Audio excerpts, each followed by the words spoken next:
Hey there, everybody. This is the Bones and Tub Show. We are brought to you by no one in particular, because advertisements suck. Yeah, they do. We are brought to you, however, by Catherine, Marie Doherty, Evelyn, and Agris Girl, our three patrons at patreon.com/Bones and Tubs. And we don't have, anything else. We're not trying to sell you a mattress.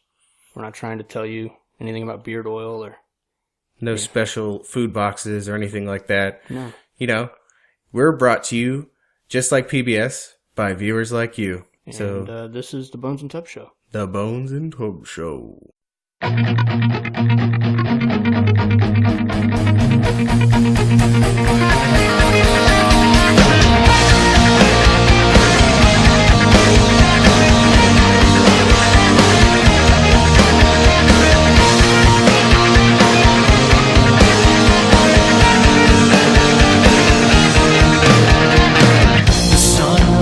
And sets another day. Billions will kneel and pray.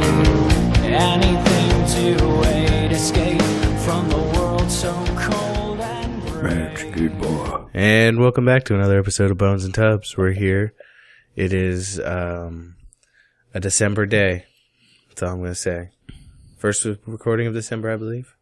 Last week was the last week of November, so Yeah. we're here. Last month of the year. I hope it's like last year where everything kind of ramped up. Yeah. In the news cycle. In December, and everybody was like, 2017 cannot be as bad as 2016. Yeah. And then 2017 happened. kicked the door down. Yeah. Every year just seems to get a little bit more fucked up. Although I feel like this year it wasn't necessarily like... It didn't feel like years past where we kept saying that shit, where we just kind of felt run down and like, God damn. Yeah. This one was more like, I don't even know. It's like Mad Max, driving on the back of a fucking souped up hot rod, fucking rusted out with assless chaps. Boy sex slave. Yeah. Yeah. Fucking that kind of roughed up. So you're just ready. We've been testing the fires of 2017 and we are surely ready for 2018 now. Most assuredly. Like, the factions have drawn themselves up over the course of the last year. I was watching some Mandela Effect videos yesterday, and one of the theories that I like, most of the theories are probably fake, but one of the new theories is that we all died on 2012, and this is hell. This is hell. This is all just hell. You think about it, though. If you were the guy in charge of hell, would you let everybody know that they were in hell right off the rip? No, I wouldn't. Would you just slowly ratchet up the heat? Just let them know it's on. It's Welcome already to on. hell. Yeah. It explains all those citizen rocket launches where you try to go up and you go up about 70 or 80 miles and you're stuck in this glass dome thing. Yeah. Well, I mean, see, I started watching The Twilight Zone here recently, right? Mm. It happened because I introduced toe beans to The Wonderful World of Jacob's Ladder, the movie Jacob's Ladder. Yeah. Not the not in the purgatory between hell, earth, and heaven, which is what Jacob's Ladder is a reference to. Right. Road soda. Anyway, so and then I started looking up Jacob's Ladder just out of curiosity about. Sometimes I get curious about the production and stuff like that, and I found out that it was inspired by a short story written in the 1800s called "An Occurrence at Owl Creek Bridge," and so then I found out that there was a French film made about it. French film.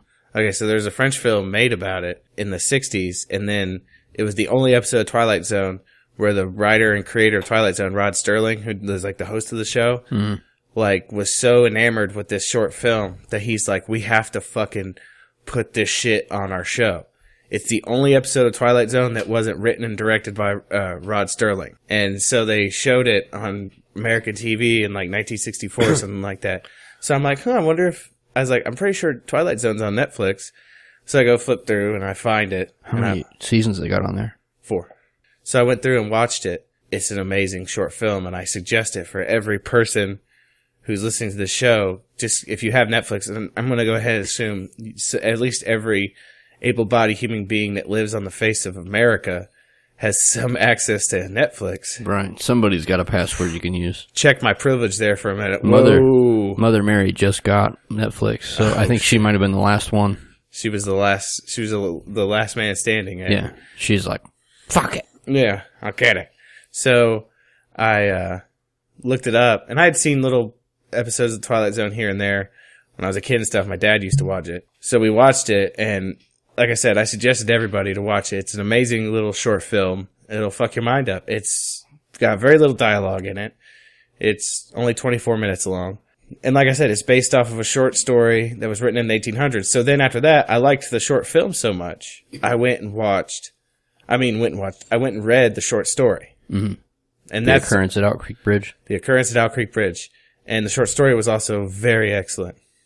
And I don't want to get into it too much with you, but the premise is that takes place during the Civil War, and a civilian is being hanged on a bridge above Owl Creek. Yeah. Thus the occurrence. Yeah. And at that location. It's because it's when the Union's winning, right? And they're starting to take control of South. And they you see these signs put up that say, any soldier or civilian seen destroying or sabotaging bridges and railways will be executed, right? And you find out that he was a Southerner who knew that there was a bunch of dry tinder under the Owl Creek Bridge and decided he was going to burn that motherfucker down, but got caught in the process. So they're getting ready to kill his ass. I don't want to say any more than that because it's a really good story, and I want people to actually go and watch it. The same way Jacob's Ladder goes. Yeah. It's, like I said, I don't want to give much away, but it's one of those time relativity pieces where, like, time is subjective, right? Yeah. So it doesn't you're inside your mind, a second could be hours. Okay, that's all I'm going to say about it. But, do you think time compression's a real thing? What do you mean, like? Well, they've got, like, race car drivers and fighter pilots, various different people, even regular people talked about it. I think I've experienced it once or twice, too, where something happens when your brain has triggered the adrenaline rush, right? Mm-hmm. And it almost compresses time, at least in your perspective, to where you are moving slowly, but everything around you is moving even slower than you are. Yeah, I totally believe in that, because if the reverse of that is that your mind is moving at what you believe to be a relative speed inside your head, but in reality it's moving much slower outside you. I should say you move at a regular pace and everything else is slow. Yeah, that happens. I believe that, and then the opposite of that happens. A great span of time occurs, and it feels only like moments to you. Right. I think it's about perspective and what's going on. You know what I mean? Like, I'm sure there's a drug too that the government's made to cause that to happen for a long period of time. Yeah. It's just like some super speed, and it makes you like... Yeah. I mean, we have discernible, measurable amounts of time. We know how to measure certain things, i.e. rotations around the sun and whatnot. Yeah. But you mean sun rotations around us. Yeah. But us feeling it can occur at... Oh, yeah. Us feeling it can occur at different lengths for us, either faster or shorter. And, you know, they always say time flies when you're having fun. And I think that's true. Oh, yeah. I think time flies when you have children. And when you're not paying taxes. Yeah. Really flies. When you're in the job of paying taxes, it's fucking slow as shit. Yeah. Doesn't make any sense. But no, so I started, back to my original point. Yeah. That got me on a Twilight Zone kick where I started watching a shitload of Twilight Zone. And I think, back to the original point of where we're all dead or whatever, perhaps just like in the Twilight Zone, or where Rod Sterling, who is a boss, by the way, because I looked him up as well. Boss. He was a big-time boss. He was a champion of anti-censorship and all sorts of shit. Anyway, so his notion usually is that the characters in whatever episode it is have slipped out of regular time and have now entered the Twilight Zone. What if in reality we've all slipped out of regular time and have entered the Twilight Zone? Something's going on. And it just progressively gets weirder as you go along. I feel like if you want to use a video game analogy, which is where I'm at, you know, like an MMO or massively multiplayer online RPG, you've got a certain amount of people that are real, right? Yeah. They're real characters. They're able to interact with free will. Mm-hmm. But the large majority are NPCs, or non-player characters. Yeah. They're just operating on a script. So you go out through your daily life, and you encounter these people that you encounter on a normal but infrequent basis, say at work or wherever it might be, and they almost repeat themselves just like a fucking non-player character would. Have you noticed that? Yeah, they say the same things to you over and over again. The same things, the same stories. It makes me think of Westworld. Yeah. You know how like they create the dialogue charts where like depending on what you say to somebody, they're going to prompt you with something with a response. Yeah. Depending on what you say. And sometimes I feel myself doing the same thing. Like I feel like it's kind of like going in autopilot, right? Mm-hmm. Like sometimes you just switch it on. Well, you're somewhere else. Yeah. You're expected to perform, but your mind's somewhere else. Now you've turned on your NPC and you just say the same drivel over and over again. Or maybe the actual super you or the player of your avatar is out taking a shit somewhere. Yeah. Or you just flip. Like usually I find myself doing it a lot at work. Turning on the old autopilot so I could be miles away. My real self could be miles away. Right. It's kind of like getting raped. Yeah. You want to be in your happy place while whatever's happening to you happens. Yeah. While my avatar, takes care of things for me. And then, I have the volume turned up on that just in case something occurs that requires my actual attention. Come back. Yeah. So I could come back to it like someone walks up and starts having a conversation with me. And at first it's like boring and I don't care about it. But then I hear something that tweaks my nipples a little bit. And I'm like, oh, hold on. Twist them titties. Let me roll back up. Yeah. I wonder if people can notice that switch come on where the autopilot goes off. Well, you can and see I'm it back on again. In the eyes, Yeah. They're back. And we're back. It's like an on-air light almost. Well, it's like, and then like sometimes, like the other day I was having a conversation with somebody and they were under the belief, they built up a belief that I had no actual like feelings towards anything. That I just am completely... Dead inside. Not dead inside, but neutral all the way around. And I have no real opinions. You're basically a pot of lukewarm water. And then I had to correct him and be like, no. I was like, see, by then I was still on autopilot, but then he started accusing me of just being like a wet noodle. So I had to roll back in, switch off the autopilot, and clarify this because I knew the NPC wasn't going to be able to handle this amount of... dialogue going on. Yeah, there's too many variables. Too many variables. So I had to switch back on and be like, actually, I'm not as neutral as you may think, and I'm not a wet noodle. I was like, but the problem is like the world is just too ambiguous on a lot of things to just take one side over the other. Right. I was like that, and I was like, I'm a realist. So even if I do pick a side on something, I understand the inherent flaws in said opinion in the first place. Well, with our previous episode on the personality testing, you know how you're more fact-driven. Yeah. And I'm kind of the wishy-washy type of, I don't know, how would you say it?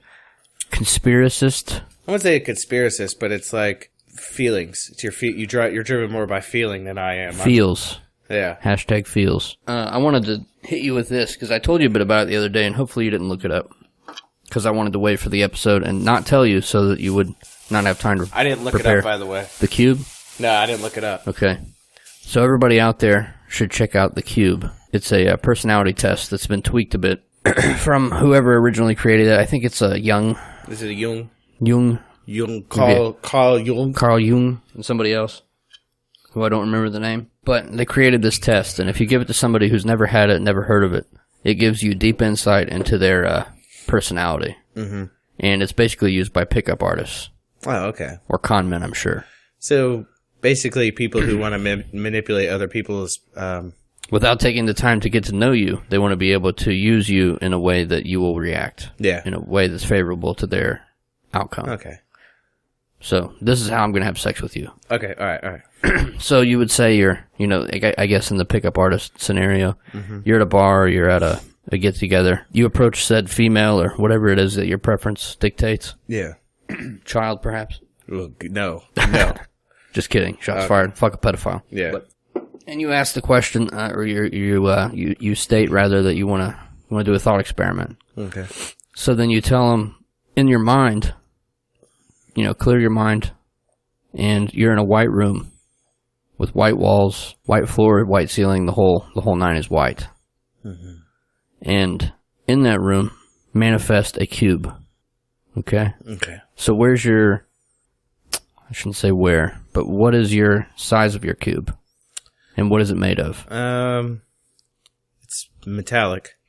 Okay. So let's say stainless steel. Maybe silver. It's very shiny. Not mirrored shiny, but it's not dull either.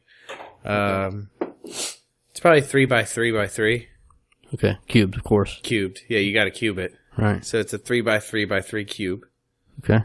Hand sized. Now, your perspective of looking at the cube, are you facing a corner or an edge or a face? Oh, I'm definitely facing like the face of the. Well, like as I'm holding it, I'm looking down at the top, so the face. Okay. Now, also in the room, manifest a ladder. Okay.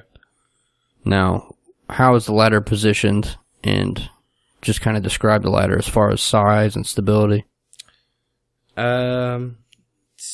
7-foot ladder, tucked into the corner, between 2 walls. Just your regular run-of-the-mill stainless, not stainless steel, but aluminum ladder. Okay. With the rubber stoppers on the end. So it's sturdy as fuck, and you'd climb it. It's a good ladder, yeah. Now, when you say tucked in a corner, do you mean it's like ready to climb? Well, no, it's like leaned up in the corner, not like actually. Would you climb it as it currently is? No, because it's too steep. I'd have to move it out a little bit and then climb it. Set it up. Yeah. Okay. Let's see. Also, now this part I don't know. We'll have to look this up later. Maybe a listener can chime in on this on a comment section somewhere. But describe also manifesting some flowers in the room. What kind of flowers are they? Black-eyed Susans. Okay. I don't even know what those look like. They're black middle and then yellow petals. Okay. With a long green kind of, let's say vine stem, but more, it's a very narrow stem. Yeah. With leaves. Okay. It's my mom's favorite flower. I see. I'll have to look that up. Yeah, they're nice. But, let's see, the next thing is a horse. So you want to manifest a horse in the room. Where's he at? I'd say he. Where's the horse at? And what's he doing? And describe the horse. You know what's weird is you keep saying this stuff and it like pops in my head in a certain way. Like, okay, so the horse, like say I'm in the room, my back is to the door, right? I still got the cube in my hand. Oh, it's in your hand. Yeah, it's in my hand. Okay. Okay, the ladder is in the corner. Okay, it's in the left corner. Mm. The horse is in the other corner, in the right corner. So not near the cube or the ladder. No, and it's facing away from me. Like towards the wall. Okay. Okay, I don't know why. That's what popped in my head, right? What kind of horse is it? Oh, it's big. It's like one of those big fucking destrier war horses. Okay. It's black. Jet fucking black. Black mane and black hair. There's not a speck of white on it. What is it doing? It's just standing there.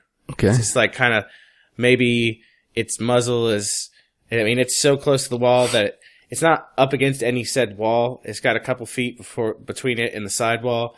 And then it's probably got at least 2 feet between it and the back wall. Now, how would you describe its temperament? Calm. Okay. It's not really doing much anything. It's just standing there. Okay. It might be moving around a little bit side to side, but it's not like going crazy or anything. Is it sassy? Would you just the head motion made me think sass. It might get sassy. Okay. It seems like it's in a state of mild agitation at this point. So like it doesn't want to be in the room. Okay. Okay, all right. Yeah. Oh, fuck me. And I think the last thing is there's a storm. Okay. And if you think of the room in relation to, the wider area outside, where is the storm located? Is it, right on top of you and heavy and going to fuck shit up, or is it more on the horizon? Is it going to blow over?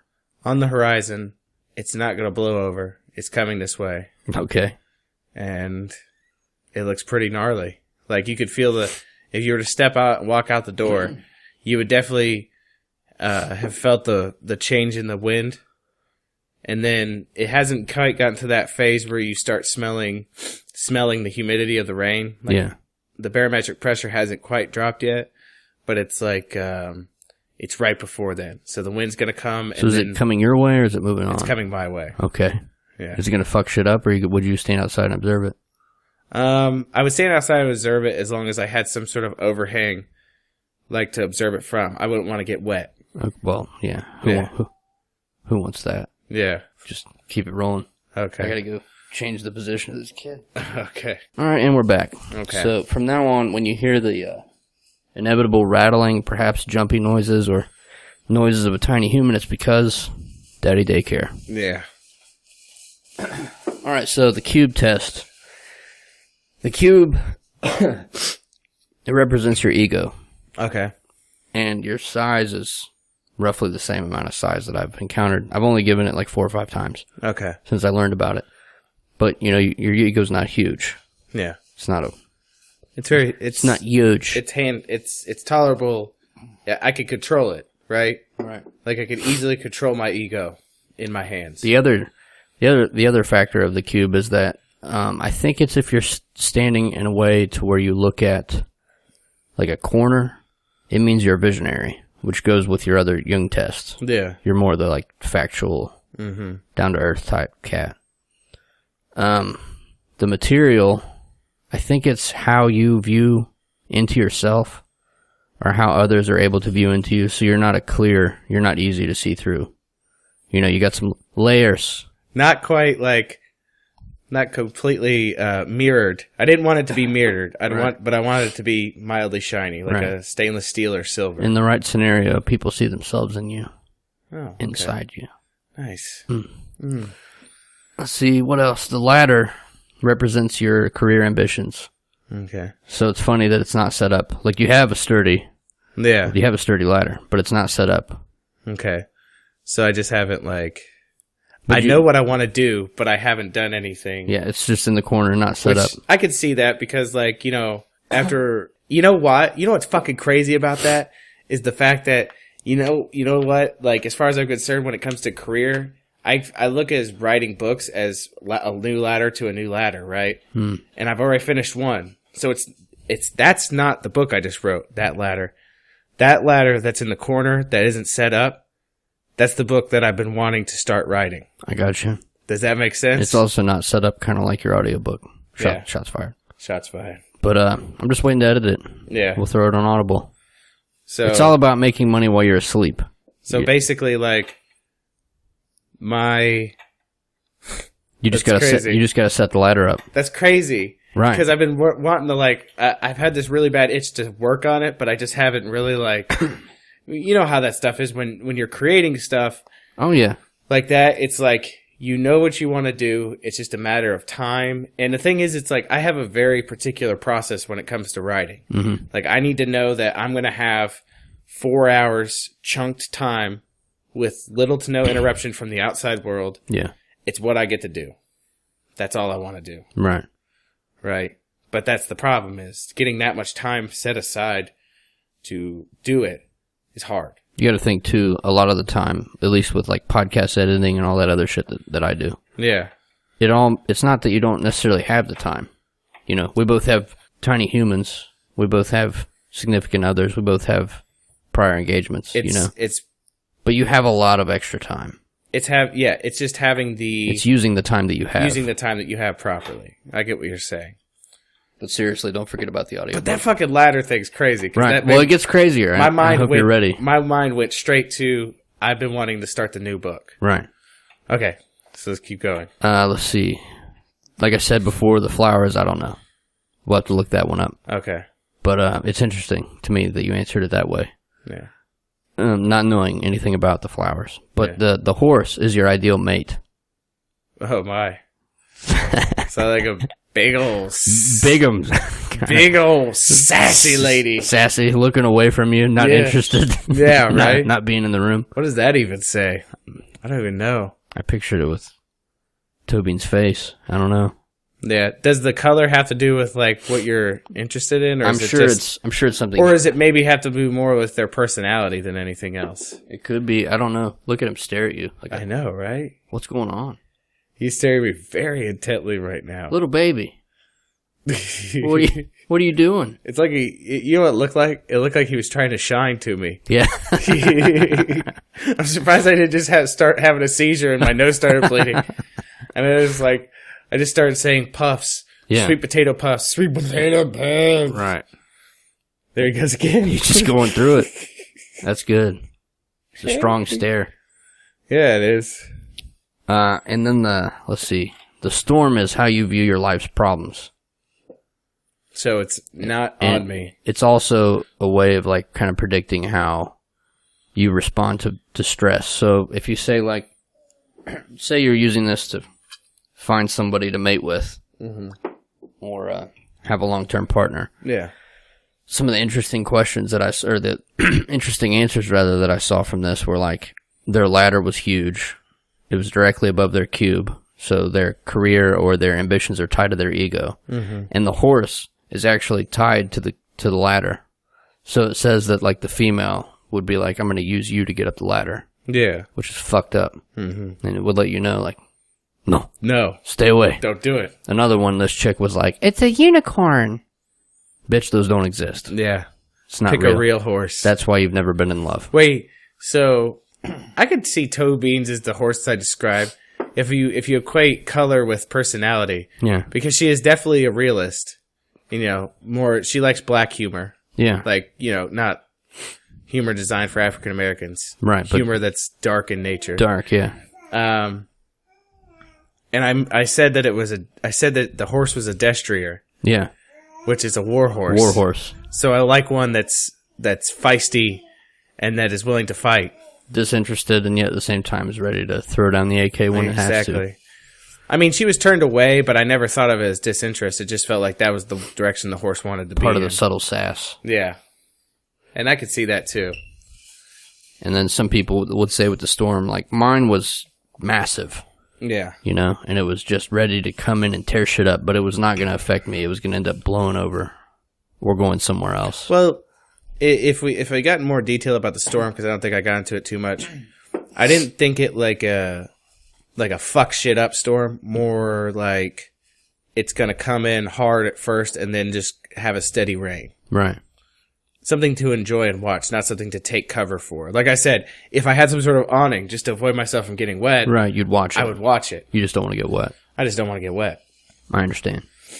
Like, you might see lightning cracking off, but it wouldn't be. The storms we get a lot in the spring here in Ohio. It's one of those Ben Franklin storms where you send your kid out in it to throw a key up in the sky. Throw a key up in the sky and watch the shit happen. Yeah. You don't want to do it yourself. No, fuck that. Yeah, fuck You that got shit. kids for this shit. You don't have to do it yourself anymore. Hey, little guy. You ready for some kite flying here soon? Ready for a storm, boy? That's a cool little test. I might have to test that out on Toby's tonight. We need to look up, I don't know if you could do it, or I can end the Periscope. Let's see what's going on here. Yeah, we're cool. I want to look the flower thing up. You are just so interested in what's going on. That's some nice cookware you got there, by the way. We got that on a Black Friday special. Is that enameled? It's the ceramic. Ceramic. Oh, good. None of that Teflon nonsense. No, right? none of that Tefal bullshit. Yeah, that stuff will kill you. Yeah. There's no better way to put it. Hey, folks out there, this is a reminder that we are brought to you by enameled cookware. All enameled cookware. They pay for the podcasts. So go out and buy some. Don't fuck around with that Teflon. That'll make you fucking sterile. I don't care. Big Teflon could come after me. Yeah. It's going to make you fucking die. It's funny that I was reading one time before it, because, I go through these kicks where I read a lot about a specific thing. Like, I'm really sporadic, kind of like a shotgun blast. Yeah. It's hard for me to focus on one thing for a long period of time. Well, for a while, with cooking, it went into Tefal, or the Teflon. Yeah. Because I like making eggs. Mm-hmm. And I like that they didn't stick to the pan. I'm like, man, it's Tefal. We're living in the future. Yeah. But then I went out and looked it up. They issue a warning on these things that's like, do not use this in a room with a small pet. Oh, well, fuck, dude. Because it was killing songbirds and killing, like, parrots and shit. Well, have you ever heard of, I read this huge article, and for the life of me, I can't remember what company it is, and I'm probably going to defame, no, you know what, fuck it, they deserve this kind of hatred, even if they didn't do it. I think it was DuPont. DuPont, the chemical company. They make fucking bleach, Clorox, all that shit. Mm-hmm. Paint, I think, too. Okay, so they are the ones who make Teflon. Neat. Right? Yeah. And the shit gets out into the fucking, they made it in this place, I think it was in West Virginia, right? Mm-hmm. And the shit leached out into the fucking groundwater in the local community. And people got sick as a motherfucker. And for years, they fought, like, these families who had people dying of cancer and all sorts of crazy shit, fought DuPont, try to, like, get them to, like, give them money because their family members were dying. Damn. Right? Yeah. And DuPont, like, the big fucking pieces of shit douchebags they are, wouldn't even pay out to these people. They'd fucking hire these fucking huge fucking lawyer teams to fucking fight in these little local districts to fucking beat them down. Jeez. Yeah. All right, so I'm just going to give you this real quick. The cube has a lot of different definitions, but they're all based around the same thing. Okay. So this one says, the definition of the flowers. Flowers represent family and friends. The more flowers you have, the more oriented towards family you are. Either you have a lot of children or you want a lot of children. The closer to the cube, the more likely you are to let people become close to you. So I was holding the cube. Okay. So does that mean that I allow people to be close to me? No, Or is that's that the cube. The flowers Oh, the is flowers. Okay. the representation of how close you allow them to get to you. Okay. The cube represents yourself, your ego, and how you see yourself in the world. The ladder represents ambition, how reachable your goals are. Do you dream big or small? The horse represents your spouse, what type you would like. The 3 traits are traits you are looking for in your spouse. The thunderstorm represents your problems. The bigger the storm, the bigger the problems in your life or how they affect you on a daily basis. The biggest difference. So yeah, I mean, Okay. pretty much what we went through there. Nice. That's a good little test. It's neat. I like it. Yeah. Now everybody on the show knows how to do it now. They won't be able to be succumb to it. They'll be like, oh, dude, yeah, my cube, it's like the size of a sugar cube. You know? small, It's fucking tiny. perfectly clear. It's Fucking easy to see clear. into, you know. See right through it. exactly what's going on You know, my ladder, fucking giant. You Yeah. know what? It's got a fucking escalator on it, so I don't even have to fucking... That basically shit just happens for me. Yeah, you know. it's- I'm pretty much like a luck machine with a huge dick, Yeah. you know. You know, my Let's turn the light horse, off when we have sex, though. my horse has got a great pair of As tits. he fucks her with one of those chindos, the chin strap on. My horse has got a huge pair of tits. And a Huge. nice ass. Yeah. I think my flowers were daisies. They were on top of the cube. There were a lot of them. See, I imagine the flowers off, not far away, but imagine my room it's not a big room, Yeah. but it's, it's, the flowers were on a stand in a vase. And there was probably about somewhere around a dozen to 15 or so. So a baseball team were the kids. Yeah. Okay. I don't want that many kids. But, what the thing is like, I think my mind goes to the aesthetic.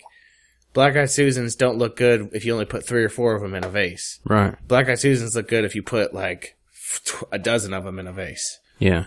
Because they're very wiry flowers. Hello. Oh, pinching your Joan cheek. How's that cheek? He's adorable.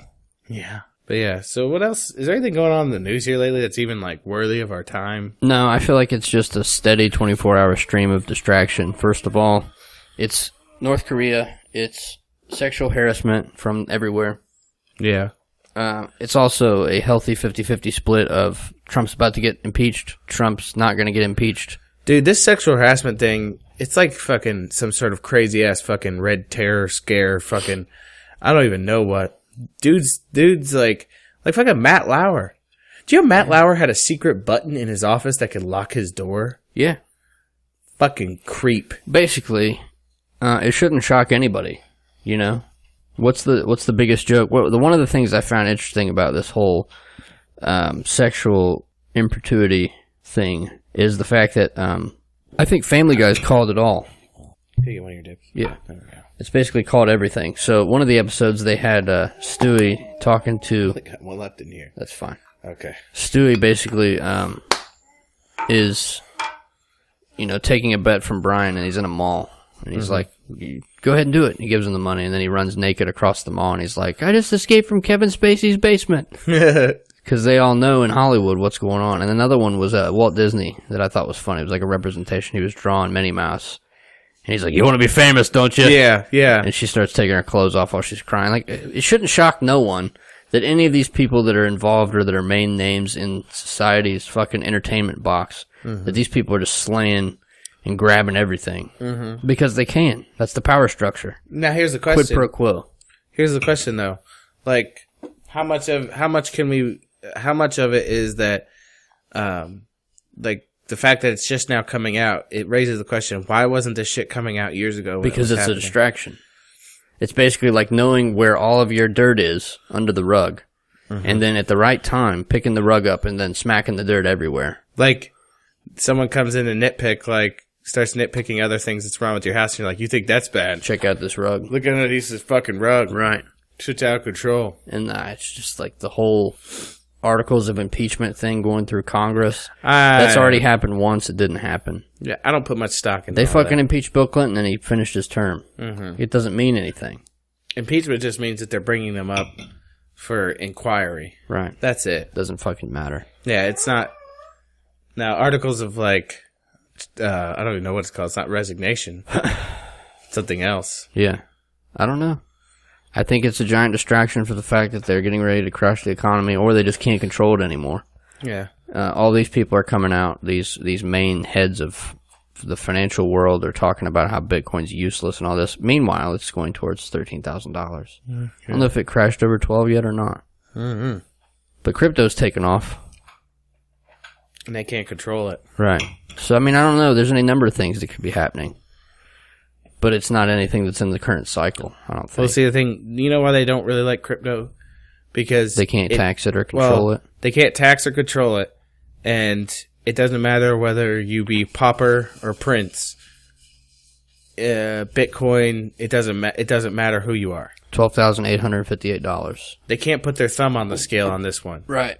They can't. It's impossible to manipulate. And even if they did, like let's say they went out and bought a shitload of Bitcoin and they jumped the price up. Like John McAfee, he thinks that Bitcoin is going to hit $50,000. So even right now getting in at $12,000 would be totally fine. Yeah. But even if they went out and used all this fiat currency to buy up Bitcoin and they just molested the market, all that would do is would take the market rules. People would shy out of Bitcoin into something else. Yeah. And then something else would take Bitcoin's place. Like, I just saw recently that Jeff Bezos, founder of Amazon, Child blood drinker. has become the richest man in the world. Do you want to know how much money he has? How much? $100 billion. Okay. Okay. He beat out Warren Buffett, Bill Gates, all of them. You know why he's that? Because he's still the majority shareholder in Amazon. Yeah. He has like some crazy amount. It's like fucking over 50 million shares. It's like some crazy amount, like 40 or 50 million shares of Amazon. That's fucking crazy. Yeah. I gotta And make if you tinkle real quick. okay. Keep going if you want. But if you know anything about Amazon, everybody, you know that it's worth about $1,000 a share. So put your money towards that. Not now. It's too late. Amazon, I don't see them going crazy anymore here lately, but I wouldn't. Yeah, it's too late for that. But Bitcoin, no. You can still get on that. You can get on it right now, and it'll make you a lot of money. Because, you know, years ago, people were like, when it was $50, we're like, ugh, this will never make any money. This is stupid. And then jump 6 years. Well, now it's too expensive. I can't get into it now. Well, no, you still can get into it because you're going to make a shitload of money if it really does go to about $50,000. And the same thing could have been said about Amazon. Amazon stock started under $5 a share. Now it's over $1,000 a share. Hindsight is 20/20. But what's the worst that happens? You're not going to lose money. You only set the game. And if you lose, what do you lose? People go down to the fucking casino all the time and just blow money fast like Rick Ross. And they don't even, they just shrug like, oh, well, maybe next time. Here's the thing. As far as I'm concerned, investing in the stock market, investing in Bitcoin is safer than gambling. Because you're generally always set to gain and not lose. Right. I think it's funny that they talk shit about crypto in general and the fact that like they basically put themselves out there as people that don't believe in the market. They don't believe in personal freedom. And they back a system that's completely fake. The dollars are created by the Federal Reserve. That's not a branch of the government. It's just a bank that we can never pay off. And the money's not backed by anything. It's backed by our belief in the money. You support a fiat bullshit government-controlled system, but when you see the fact that you can't lie about the market and its power anymore, Yeah. you still want to talk shit. Go suck a dick. Talk that shit. What's it going to be like when banks are no longer viable institutions and people don't use them anymore and they go out of business and you have no marketable skills in the free market? You're fucked. You're fucked. You're fucked. I'd also like to ask for listener help. Either shoot us a message on Instagram or Facebook, but I need to figure out what cryptocurrency wallet you recommend. Yeah. Because I've got a few that I've been using, but I haven't tied any to my bank account yet. you Nor have I gonna- made moves. Are you going to link this episode to cryptocurrency so that people will see it and then maybe help us? Yeah. Awesome. I need to start really getting into that. Right. Like, for reals getting into it. Fuck, there's so many opportunities that we missed just in the past, but it's never too late. No, I don't think it's too late either. It's just still an emerging market. I don't care what anybody says. Right. Well, it's just the fact that people... I still have a hard time understanding the fact that we fought a revolution over a 2% T-tax. And yet now everything is taxed. There's like 2,000 taxes. Yeah. If you make $50,000 a year and you take into effect all of the taxes, you make like 30. Well, did you... Okay, and you know what that kind of brings us into? The tax reform passed the Senate this last week. Oh, yeah. What do you... Okay, I want to get your 2 cents on this, because I've been looking into it just to try to, like, glean... Because you got both sides saying 2 completely different things on what it actually means for regular folk. And that's where I was confused, because I saw that they were saying that it basically hurts the middle class, right? It only helps out rich people. Well, that's what I assume that I would say if I was the media or the left in order to try and upset the base. Now, here's the thing, and this is what I noticed. To me, they're both right, but they both are selling snake oil at the same time. Yeah. Because here's the thing. Okay, me, you, a lot of people we know, none of us are private business owners, right? Not yet. Not yet. Okay. This tax reform does actually mildly hurt small business owners because it gets rid of the ability to write business expenses off. Really? Yes. Ooh-wee. So, that being said, that actually does hurt because a lot of small business owners aren't exactly upper middle class by any means. No. They're Okay. trying to get there. So it does hurt entrepreneurs. But here's the thing. If your business is success, and this is coming from the ANCAP perspective, if your business is successful in the first place, you shouldn't rely on the government to be giving you incentive to have a business in the first place. You should be having citizenship in countries that don't need taxes from income. You should have your money in another account from another bank somewhere else. I mean, that's the thing that I see about all these businesses that are huge, right? Like you basically become a former taxpayer. Like, here's the thing. People like you and me who are just working for the man, Yeah. we're gonna see more money on our paychecks. Because we don't write off business expenses anyways. Right. So it's not gonna affect us. It's actually, we're gonna see a little bit more money on our paychecks. And all the people that are complaining, either on the left or the right, even the people that are on the right that aren't going to complain because they still love Trump more than they're willing to admit his faults. If you just elected Ron Paul, they gave you straight up front what they were going to do. They asked what they thought would be done, what they thought they should do with the income tax. And they're like, I'd like to take it down. Yeah. What would you take it down to? To about 0. Yeah. To 0. Because the income tax was made to fund a fucking world war. And it was voluntary 1% tax. This thing we've got now is completely unconstitutional. Yeah. So, just thought I'd let you guys know, if you're mad, look in the mirror. Because you fucked up. Taxes and don't give me this nonsense about roads and nonsense You mean like that. the roads that are paid for by fuel taxes? Yeah. Or the roads that are paid for by our state taxes or our local taxes that we actually voted on. Tax. Not taxes that represent supposed representatives. Like, okay, so a representative in Wyoming decided that my income taxes should be higher. Yeah. He does not represent me, but decided that I should pay more in taxes because no, Wyoming's a bad example. California. Someone in California decided that my taxes, my money that I earn, should go more towards whatever. Yeah, AIDS-tainted blood. Okay, so I don't live in California. He doesn't know me. He doesn't even represent me, and yet he has made a decision for me. Yeah. Well, we should stop electing leaders. Are you a goddamn man, or Listen, do you need to be led by a man? And this goes right into... Okay, so this is the last episode where I'm going to harp about the Once and Future King, because I finished it between last week and this week. I'll be starting it tomorrow. Okay, listen. Yeah. Who is one of the coolest fictional characters in the history of mankind? Merlin? Merlin. Yeah. And you know what Merlin was? And this is straight from Once and Future King. Merlin was an anarcho-capitalist.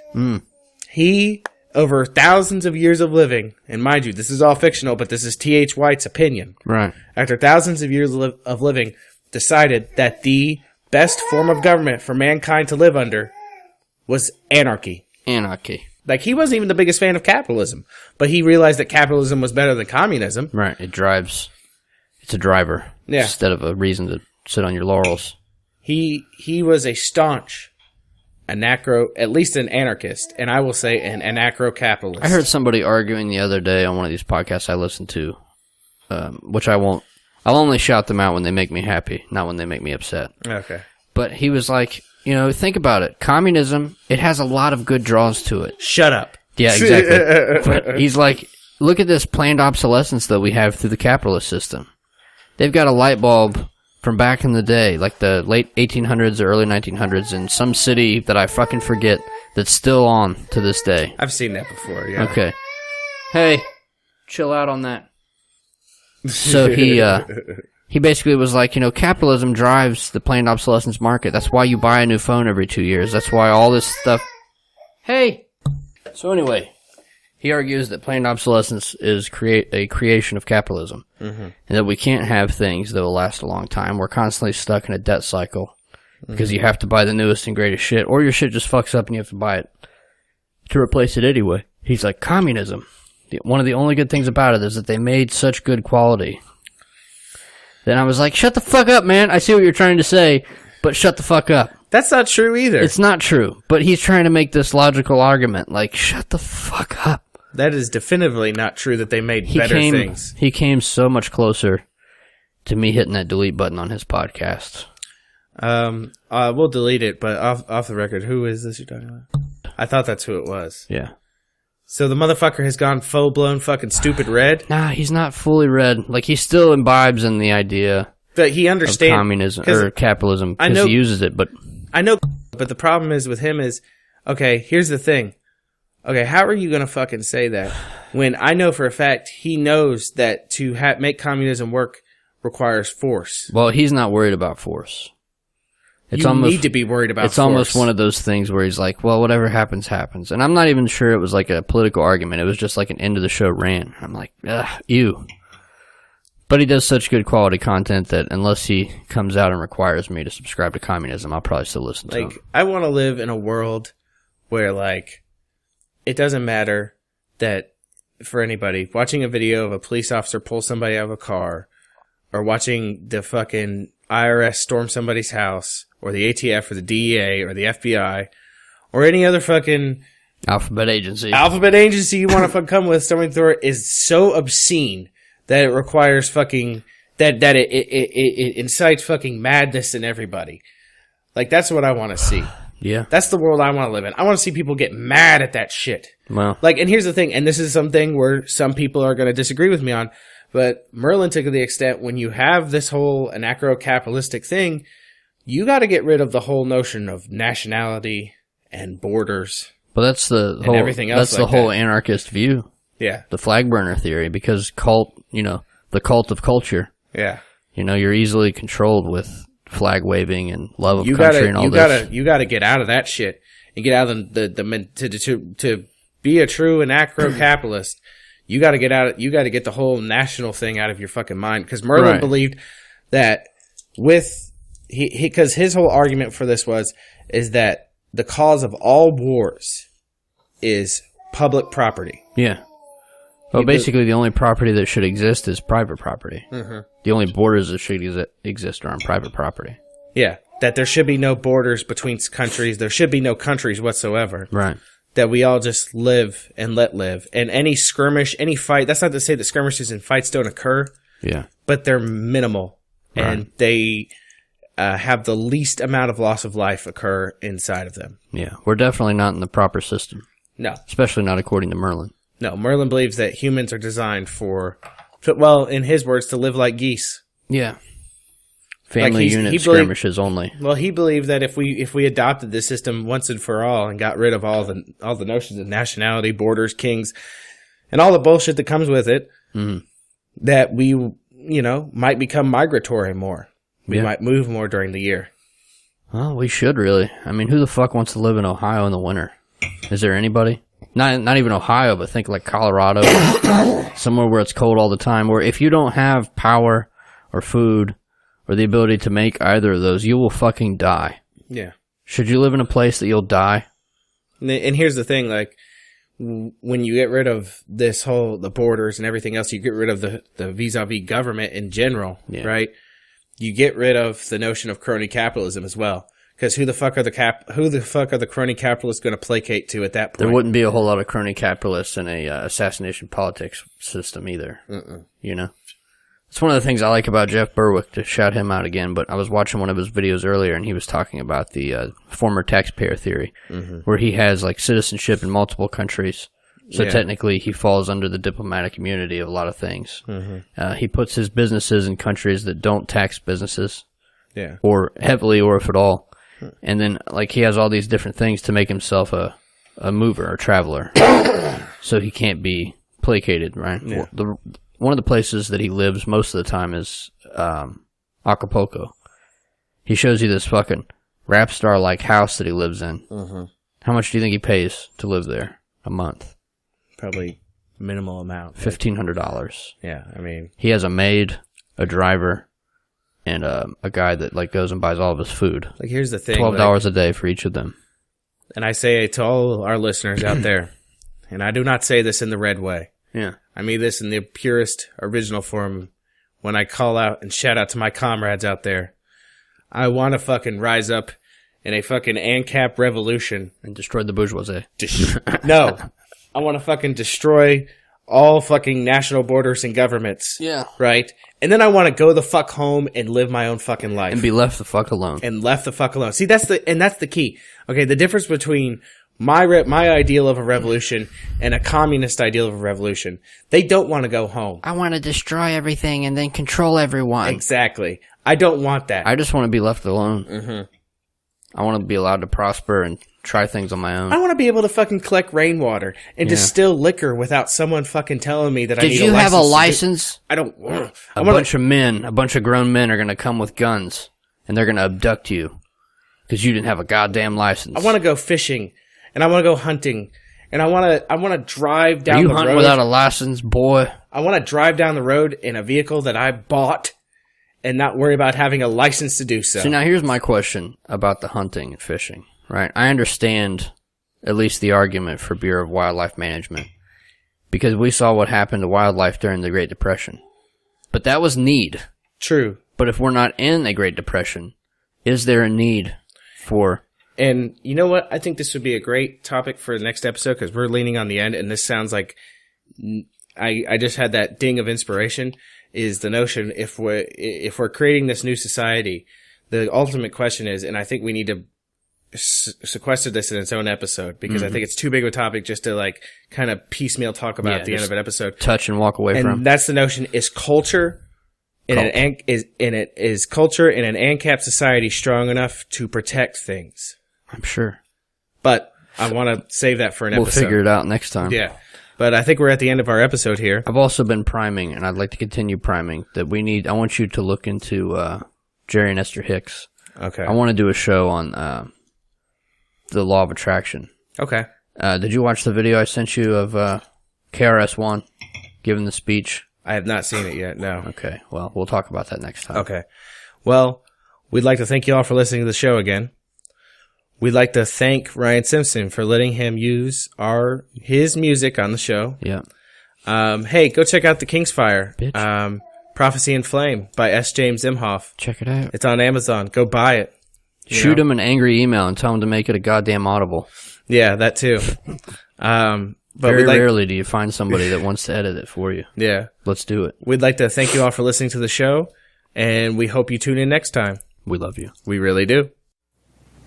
You get up and howl about America and democracy. There is no America. There is no democracy. We no longer live in a world of nations and ideologies. The world is a college of corporations, inexorably determined by the immutable bylaws of business. The world is a business. And I have chosen you to preach this evangel. For all my free market healthcare robbing, stock stealing, retirement fund fucking with niggas.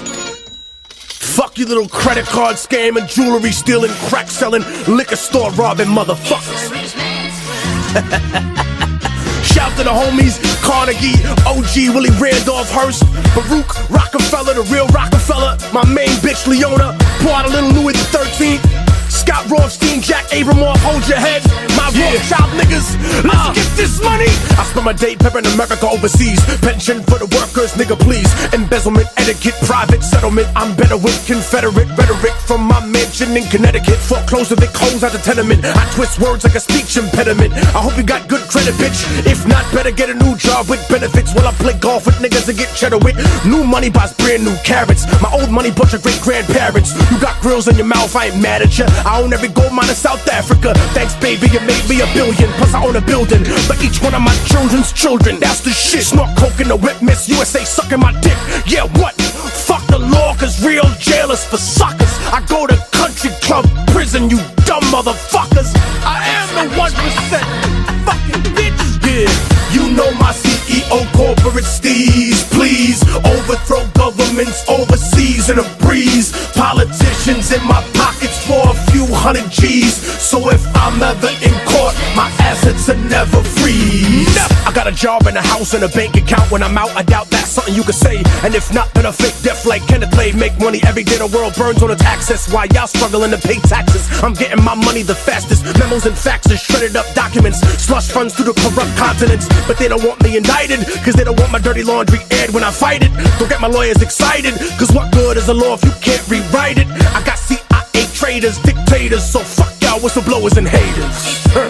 Shit, I'll invest money from Al-Qaeda in the bank, 9/11 widows go too late to capitalism's who I pray to, fuck the state of the world, money talks, so what the fuck I need to say to your girl, I don't pay them to fuck, I pay them to leave. You know my CEO corporate steez, greed, I treat countries like the IMF, down on your knees, real gangsters run the world, fuck what you believe, I cut down the forest while y'all niggas burning some trees, I get your family murdered for a couple of G's, cause your working class money ain't fucking with me, you think rappers are rich cause of songs you heard, my labels make some money, and have it rap the fucking word, y'all in the ocean coasting with the sails out, hey America thanks for the bailouts, I made off at the Banco Ambrosiano, got away scot-free like El Vaticano, activist, bitch get mad at me, cause I'm a tax-free charity, 80% to the staff and company, and 20% to the homeless and hungry, the country gotta pay the Fed Reserve, kick back to the banksters, haven't you learned, you protest cops and patrols on the street, but I bought City Hall so I own the police, email, Facebook, and the shit you tweet, on a phone company so I heard you speaking, my suggestion is no correction, no election, sex with no affection, no invention to benefit the world, a man will exist till I got the money in my hand, World Bank,